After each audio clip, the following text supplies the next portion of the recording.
আসসালামু আলাইকুম সকল ভিউয়ার্স, কেমন আছেন? আশা করি ভালো আছেন। এই যে দেখেন, আমাকে এক ড্রাইভার ভাইয়ের ডিভিশাল ভাইঙ্গা রাস্তায় পড়ে রয়েছে। আমি কইতে পারি না ভাই কি ডরাইছে নাকি, কইতে পারি না। ভাইয়ের লাগে যোগাযোগ করে দেখি যে ভাই কিরকম কেমনে গাড়িটা আনছে, কীভাবে ভাই ডরাইছে নাকি। আক্তার ভাই, আমি যে ভাই ডিভিশাল যে ভাইঙ্গা পড়ে গেছেন ভাই, আমি কি ডরাইছেন ভাই? ডরাইছেন? গাড়ি কি একবার ভাঙ্গিয়া খুললে পড়ে গেছিল ভাই? একটু বাইজা ছিল। তাই গাড়িটা আনছেন কিভাবে ভাই? ডিভিশাল ভাঙ্গে গেল তো গাড়ি আনা যায় না।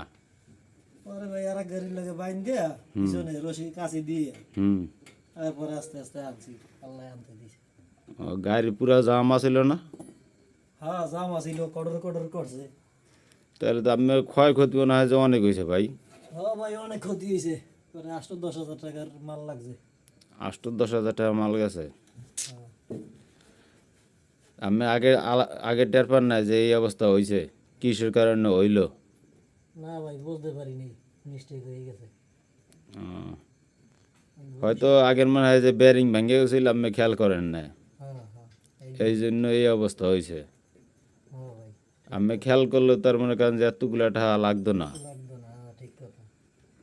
তো এখন তুই ভাই প্রত্যেক দিন মনে করেন যে গাড়ি তলে ঢুকিয়া ভালো করে চেক ঠিক দেবেন, আর গাড়ির দিকে খেয়াল রাখবেন যে কমে আওয়াজ হয় বা শব্দ হয়। কথা বুঝছেন? প্রতিদিন গাপাস গাপাস দিতে হবে গাড়ি। হ্যাঁ, তাইলে আর মনে করেন যে সমস্যা হইবে না। যাক ভাই, দোয়া করে দেই ভালোভাবে চালান। ইনশাআল্লাহ সবাই দোয়া করবেন যাতে রমজান মাসটা ভালোভাবে চালাইতে পারি। তো এদিকে ফিরে বেড়া দ্বারা দোয়া চান। ইনশাআল্লাহ সবাই দোয়া করবেন যাতে সুন্দরভাবে গাড়ি চালাইতে পারি, যেন বিপদ আপদ না হয়। এই দোয়া করবেন সবাই। ইনশাল্লাহ দোয়া করলাম ভাই।